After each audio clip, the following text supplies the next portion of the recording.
Friends, ఈరోజు మేము pizza తయారు చేయబోతున్నాము. ఎలా చేయాలో చెప్తాను వినండి.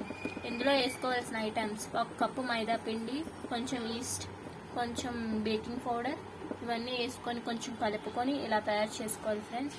ఈస్ట్ని కొంచెం గోరువెచ్చని వాటర్లో వేసి 5 minutes నానబెట్టాలి. దాంతోపాటు ఈస్ట్తో పాటు కొంచెం షుగర్ కూడా వేసుకొని నానబెడితే ఈస్ట్ పొంగుతుంది. పొంగిన తర్వాత మాత్రం వేయాలి. పొంగలేదంటే ఈస్ట్ని పడేయడమే. ఓకే, ఇప్పుడు వరకు మీరు చూసారు కదా.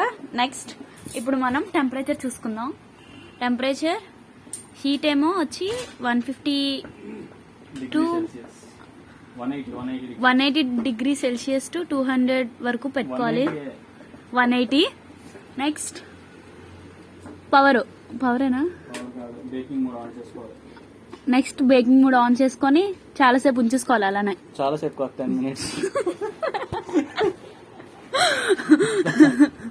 నెక్స్ట్ ఇప్పుడు తీసి ఇప్పుడు ఇందాక చేసాం కదా పిజ్జాని అది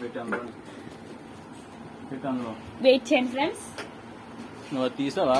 ఆపలేదు. బేస్ రెడీ అయ్యే వరకు ఉంచాలి. చూసారు కదండి ఫ్రెండ్స్, మేము దీన్ని లోపల పెట్టుకున్నాం. ఇప్పుడే ఇది రెడీ అయ్యేంత వరకు వెయిట్ చేద్దాం.